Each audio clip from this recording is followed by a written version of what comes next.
What's going on, everyone? This is Sheets, and we are back, so to speak.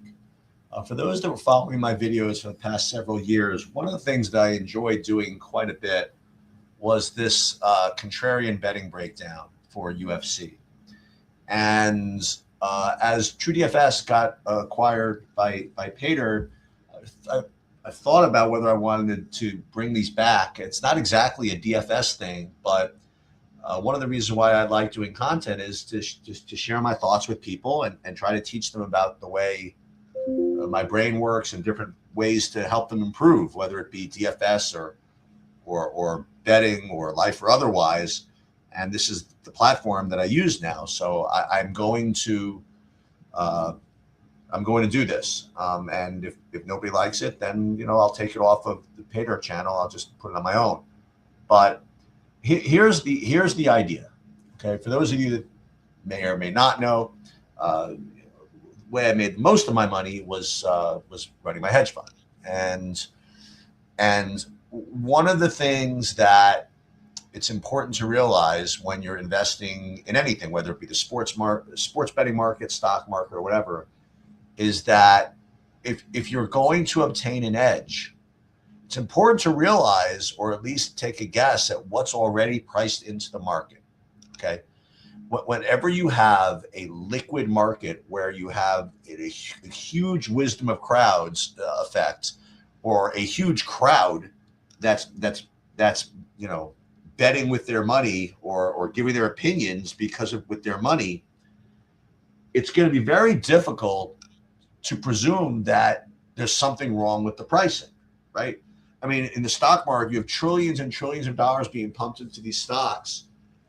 Everybody's doing all this analysis, factoring in everything that they can get their hands on. And for you to come out and say that XYZ is too low or too high, it makes an ego leap, which is extraordinarily huge. And it's very difficult to win like that. So when you invest in stocks, for example, you have to find something either that people don't know, which is hard, or you have to be able to assess how much of what is going into a price is being driven by sentiments and being driven by biases and being driven by other type of stuff. And if you can identify that, then you can get some kind of an edge. And I feel as though it's easier to get that type of edge, to get that type of read into a market than it is to just out analyze the entire market. I hope you guys follow that, because now we're going to transition that same logic into sports betting.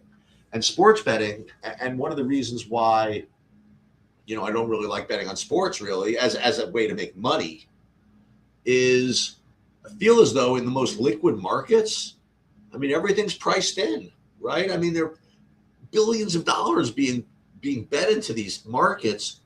Who the hell am I to think that I know more than the collective wisdom of all of these people? Not to mention the fact that you have VIG.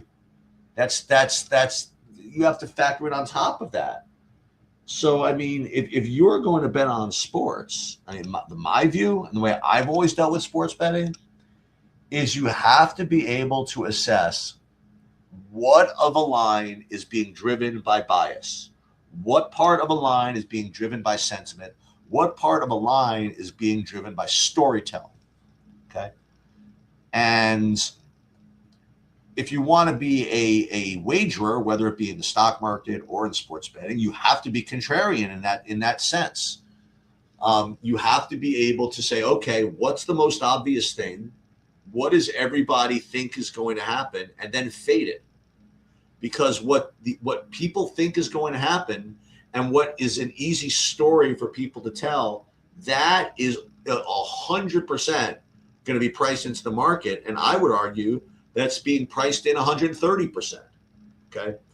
So basically the idea is, again, we're going to draw this analogy again from the stock market. What I would always say is that if there's a company where my 5-year-old could explain to me why it was a good company, then it's probably a short. Okay. So like, for example, somebody would say, okay, I only invest in companies that are leaders in their space, that have good products, that have good management, that are leaders in their industry with a sound balance sheet. Okay. Boy, sounds great. I promise you that if the story is so easy that someone, a 5-year-old, can tell it to me in that way, that the stock is fully valued at best. Okay. And what I think, and what I've theorized maybe 2-3 years ago, is that UFC for the sports betting market is most suited to this style of analysis. And I have my reasons for this. And this comes from my absorbing just tons of content over the years. We are human beings, okay? And human beings are cool creatures, and they're also pretty nasty creatures, right? But what's neat about human beings is that they're able to tell stories, and they like to be able to tell stories. They like to be able to say, this is going to happen because this is going to happen, this is going to happen, this is going to happen. Once upon a time, X went for takedowns, and then, you know what I mean, and got victories, etc. And when it comes to UFC, people love to do this. And what the mistake that bettors make, I believe, in content and in analysis, is they create these binary outcomes with these fights. Now, obviously, it's binary in the fact that you're either going to win or the other guy's going to win. But people create these binary outcomes, these binary paths to the outcome, where they're sure that either this happens and A wins, or this happens and B wins. Okay.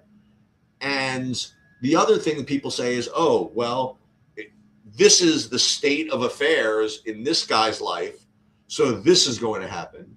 Or this is the state of affairs as far as what type of judging you're going to see, so that is going to happen. The idea I'm trying to drive home is people think that there's 100% chance that something is going to happen if something else happens. And unfortunately, in a sport that is ripe with chaos, such as UFC, it just doesn't work that way. Okay. There's infinite ways that a fight can go. And yet the betting public and specifically the content community just hones in on just one of two ways that this can happen. And now listen, that makes for good content. You can tell a story. But I think that the line overwhelmingly reflects that. So what I like to do in these betting breakdowns is forget about who I like. I'm going to go over the story that's being told over the week. And the idea is that if we can identify a story that's being told, all I can tell you is that we're not going to be betting. That is going to be poor value. Now, what we're going to then presume is that everything else is probably good value. Now, again, it's not that easy because of VIG and stuff like that, but that's the idea. So as contrarian as we want to be, the better. Okay. So what we're going to do is put a little bit of our own knowledge of the fights in and say, okay, we're going to figure out what we can't play and then play something else that seems reasonable. Okay. So this is what we're going to do. Now, one thing about content is that people are afraid to put their monies where their mouths are. So we are always going to do this. When I do these videos, we're going to actually just put all of our bets in. So here are the rules. There are 13 fights on the card. We are going to be betting one thing every single fight. And of course, that's not the best money management system in the world, but we don't care. Second thing is we are going to be betting one unit on every single fight. And that is not the best money management system in the world, but we don't care about that either. Okay. The other thing is that for fun, we are going to presume that the first 12 fights on the card, we are going to lose. Okay. Because we're going contrarian, why not? And so what that means is that in the last fight, in the main event, we are going to have to pick something that is going to get us 13-1 or better. Okay. This way, we're always live to get out for the day. So again, if you guys are ready for the journey, you'll see where this takes us. And let's just kind of get started. And we are going to put our bets in live here. So by the way, when I don't know if I mentioned this, but one unit for me is $180. And I also think that's important to actually put a money value on units, because I know people say, I want one unit here, a half unit here. And yeah, I know people's bankrolls are different and all that stuff, but I don't know. I always think it's kind of healthy if you're going to follow somebody to know exactly how much that they're putting on. So that's what I'm doing. 180, 10 times high. Good luck. And let's just kind of get going. All right. And we are going to put these in live. Now, sometimes Zoom doesn't work well, or Restream doesn't work, or Streamer doesn't work well with DraftKings. It thinks I'm kind of like breaking the rules, so it might not let me put them in. But if I don't, I'll put them in immediately thereafter. Okay. First of all, Chanel Dyer versus Ravena Oliveira. Okay. So this one is a fight that, it was going to be the second fight of the night. Now it's the first fight of the night. And Ravena Oliveira is literally just the worst. Okay. And this is what you're going to hear. Chanel Dyer, she wasn't that great either, but they're obviously moving her in here to get a fixed fight. And Oliveira just really can't get out of her own way. She's really awful. So Chanel Dyer is like basically a lock here. I mean, I don't know if she's going to finish or anything like that, but anybody that takes Oliveira has got to be some kind of an idiot. So that's what we're going to do. So we're going to take Oliveira plus 370 for 180. Okay, Shamrock versus Abdul Karim Al-Sawadi. So Shamrock is, doesn't have a lot of defense. He kind of comes forward. And Abdul Karim Al-Sawadi is very, very measured. He wants to maintain distance. He, might go for takedowns or something like that. But his path to victory, or at least so we're hearing all week, is just kind of staying at range, staying away from him, trying to get to a decision here. So the idea is that if Shamrock wins, it probably has a better chance of being by finish, where Kareem, if he wins, it's going to be either by, maybe getting some takedowns, getting a decision, or, just a regular decision. So what we're going to do is we're going to do the opposite. We're going to take El Kareem inside the distance, and let's take a look at this. Let's see. Winning method. Al Kareem by TKO or submission plus 350. Kind of silly, right? He's off 2 years. The other guy's the aggressive one. This guy's going to keep his distance. This has got to be a loser, right? Well, let's find out. Okay, next we have Mario Pinto versus Felipe Franco. Dude, what Mario Pinto did to his last guy is just like insane, okay? He went after Deniz and just got takedown after he got takedowns, just pounded on him. They are feeding him Felipe Franco here, and he's going to get the finish. So two things you could do here. I mean, you could take Franco because no one's doing it, or what you could do is do that which is probably even more unbelievable, and that would be Mario Pinto by decision. Okay, so Mario Pinto by decision plus 550. Let's go. Again, we don't know if this is a good bet, but we just know that Pinto inside the distance is going to be terrible because that's what everybody's predicting. That's what everybody's putting in their parlays. That's the story. That's the easy one to tell. Okay, now this one is the ultra fixed fight. Okay, this one is Montas Contravicius against Anthony Tricoli. I don't even know why they put Tricoli in the UFC, to be perfectly honest. I mean, all he does is come on and get freaking destroyed.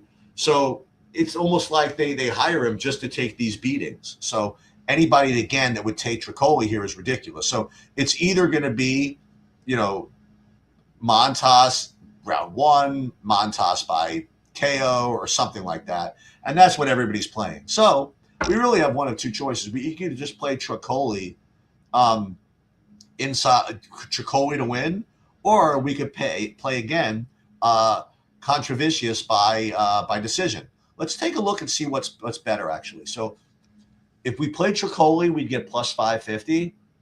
if we got Contrarian by decision, look at this, plus 1,000. Okay. So you're saying that all we need is for Tricoli to survive. And we get 10-1? Sounds good to me. Okay, Louis Sutherland versus Brando Perisic. All right, this is a pretty, again, sort of a binary fight here.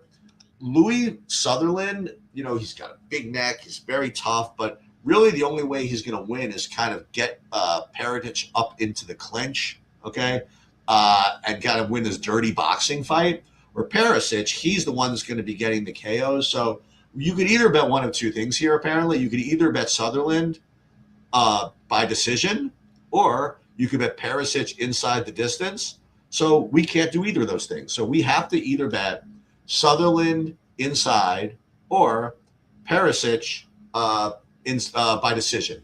Now, we've already played two of these big favorites by decision, so let's do the other thing. Let's play Sutherland. Let's play Sutherland inside the distance here. What's he inside the distance? By TKO or sub would be, where is it? Oh, there it is. By double chance, sub or TKO. No, not this one. Wait a minute. It's possible? Oh, no, this is not what I want. I don't want alternate. So Louis Sutherland by TKO or submission plus 300. Boy, what a terrible line, huh? It's such a bad line. It has to be good. Okay. I mean, how is this a good bet? I mean, Sutherland is going to get him in the clinch, wear him out. There's no way he gets a finish here. You're only getting plus 3-1. Well, that's what we're at. That's what we're after. Okay. Nathaniel Wood versus Lucien Krita. Okay. So this fight we know is going to be a banger. Okay. But the problem is that Nathaniel Wood fights never seem to finish, ever. He always just seems to survive, okay? And so as a result, people are just sick of losing money on inside the distance bets on Nathaniel Wood fights. So people are going to be probably overvaluing the decision props here. So we're going to play this fight inside the distance. And Kita obviously is the more aggressive fighter, so if anything, if we're going to be contrarian, we should probably play Kita inside the distance. But because we want to be ultra contrarian, we were going to go Nathaniel Wood inside the distance. So Nathaniel Wood, winning method. Actually, what do we look at? Winning method. Nathaniel Wood inside plus 700. I mean, we got to be some kind of moron to play this. I don't know about that, but I do know we're getting good value here because all the sentiment is elsewhere. Mason Jones against Axel Sola. Oh, this one I love. This one is one of my favorites. We're gonna get to my real favorites in a little bit, but this one is Mason Jones against Axel Sola, and all we know for sure is that Mason Jones is a dog. Okay, all we know for sure is that he can't be finished, and he's got a face of steel. So what are we gonna do?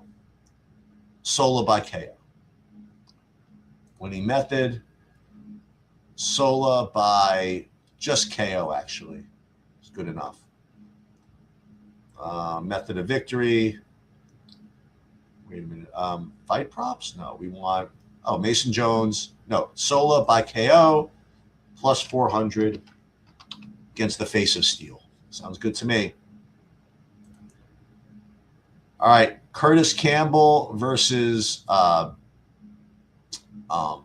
Danny Silva. This one is a little bit tricky. This is where you sort of pay up to be contrarian. I mean, all I've heard all week is how this line is bad, and that Danny Silva is a really, really good fighter, and who died and left Curtis Campbell to be such a big favorite.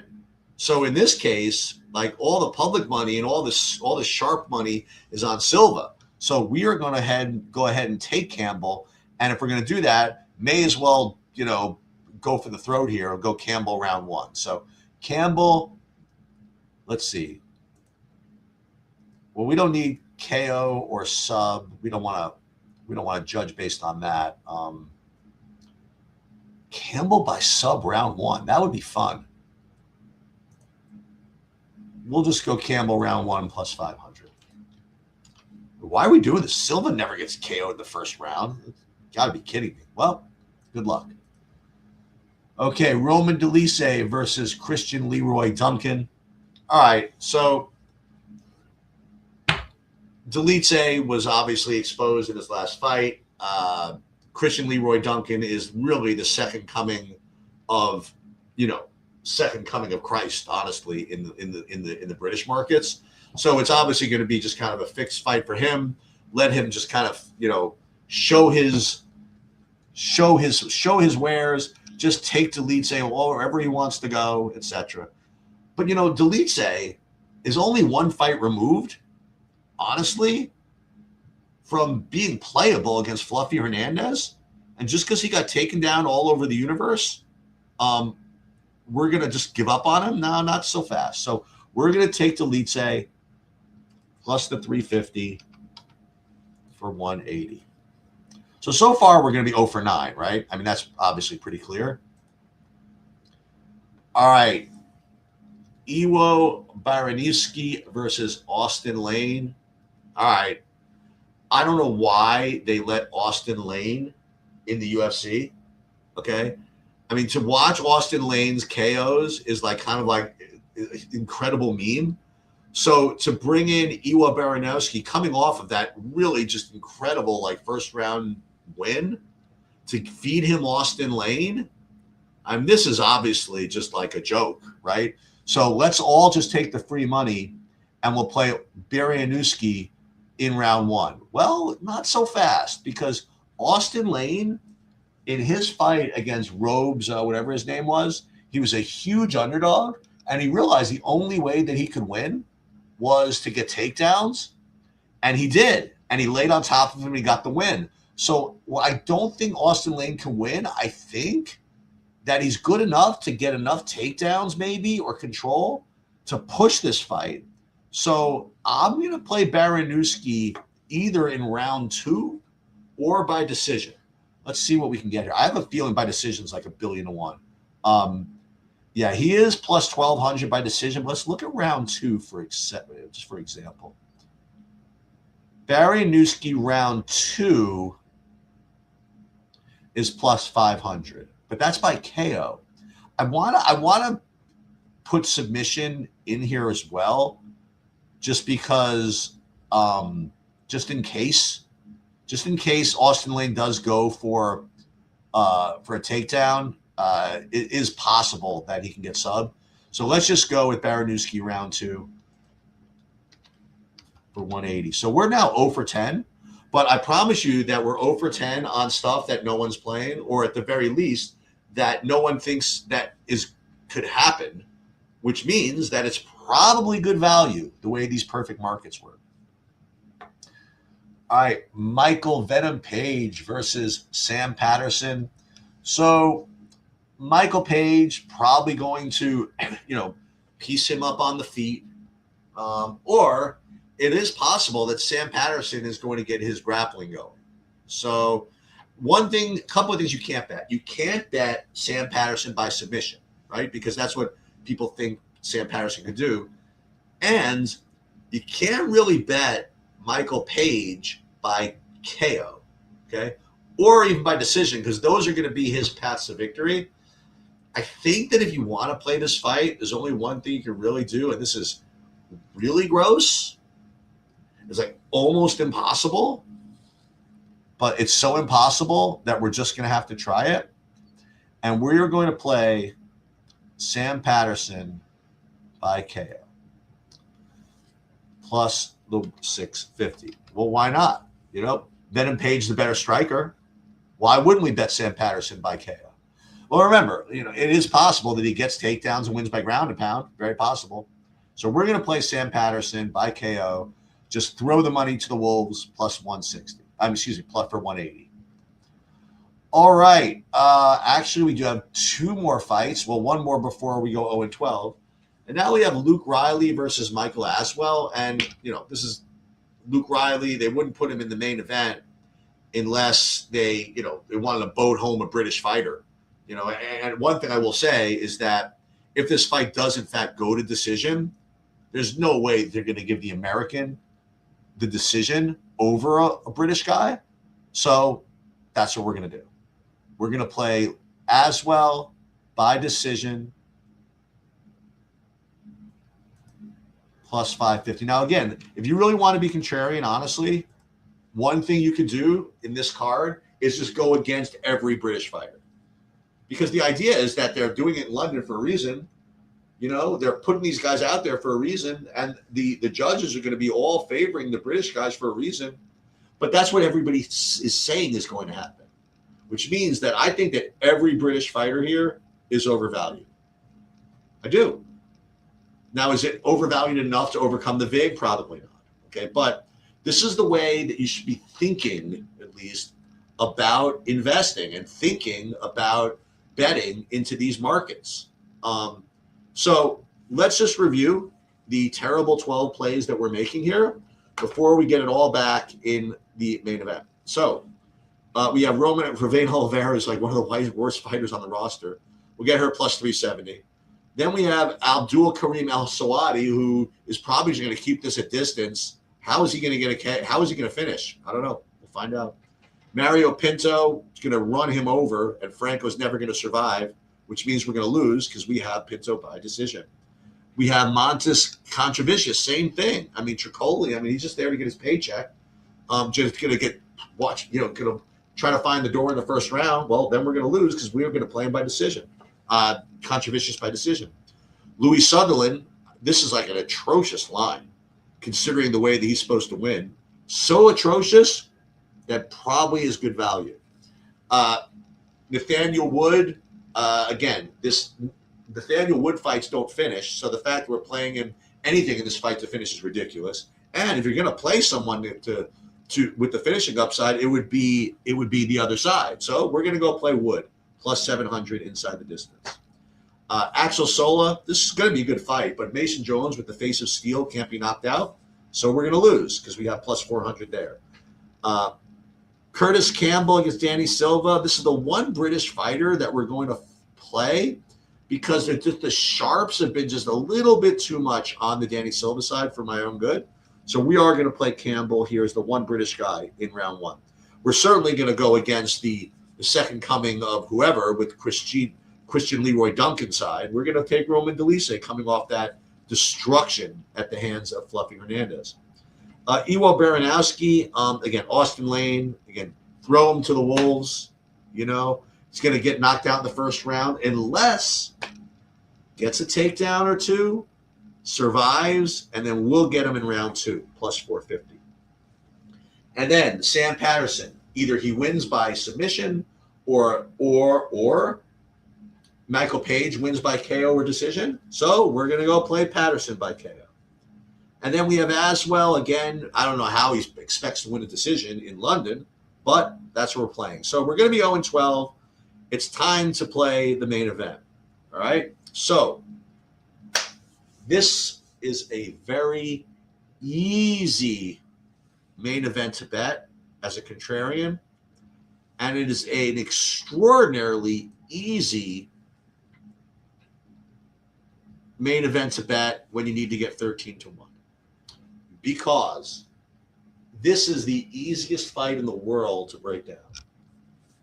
You have striker versus grappler, meaning you have Murphy versus Evloev. The only way that Murphy is going to win is if he gets the striking going and doesn't get taken down a lot, right? Now, how is he going to win? I don't know. He win by KO, maybe, right? Win by decision, but those are his only paths to victory. And Evloev's path to victory is either going to be by sub or by decision, by grinding him out.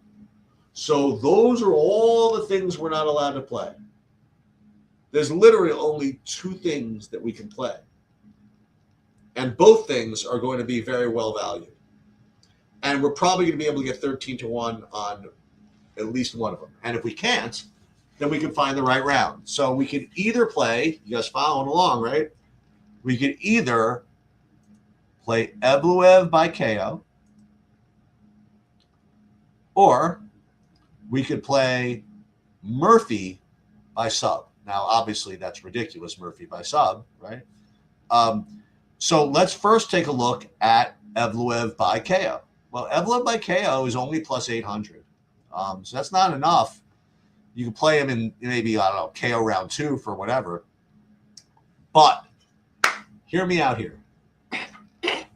One of my favorite things to do in MMA is find fights where you know that they're going to be takedowns or where there's a good supply of takedowns in the offing here.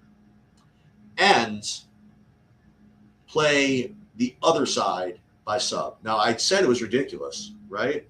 However, I submit to you the following. Movsar Evloev, in no fewer than, I guess, 3 fights, has been locked up in a submission attempt, okay? He was locked up by Diego Lopes, and he was locked up, I forget which fight it was, by some guillotine. And the fact is that he was able to survive them both, okay? But he's got this habit of putting his neck out where it doesn't belong, or his foot out where it doesn't belong. And all I need is for Evloev to tap once out of 25 times, and we get the dub. So here we go. To get all of the money, we don't even need to bet 180, but you know what? Those are the rules. 180. Now, what I should do, honestly,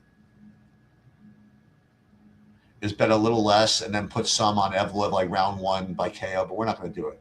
We're going to play Evloev Murphy by sub plus 25 to 1 to get it all back.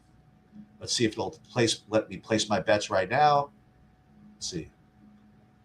Oh, it's not even letting me. My stake is too high. I'm being limited. How sick is that? Okay. So now, can I bet it again? Let's see if we can do this. Let's see if we can do this again. Hold on. Can I do it another 90? Can I confuse them? No, my max limit. I got limited on this. Now you know it's going to win. Now, am I getting my money back now? Now I can't get my money back. Oh, yeah, I am. 90 to 25 to 1. That's plenty. I keep forgetting. Perfect. So now I have another 90 to play with. So let's go and do the other thing. We're going to go Evloev. We're going to pick a KO. Remember, KOs count when you get takedowns and then the round and pounds, right? So how about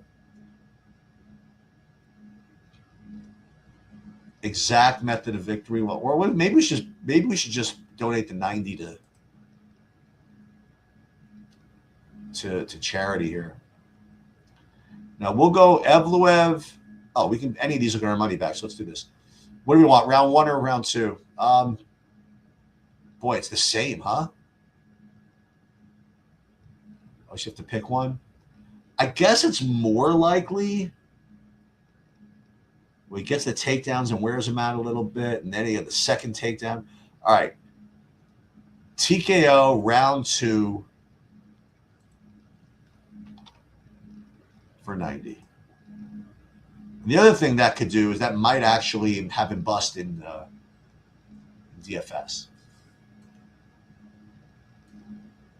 Oh my God, I'm limited there too. Oh my God, you gotta be kidding me.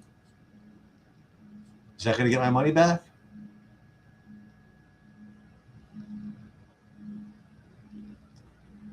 All right, forget it. I tried to lose all of my money. I couldn't do it. But we are going to go 0 for 13. And more important, though,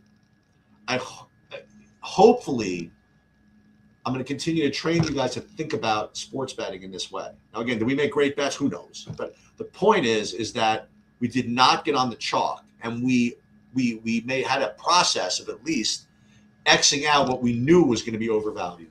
And that's sometimes all you can do. Good luck, everybody, and hope you didn't tail me completely, because you're going to probably go 0-13. Good luck, everybody.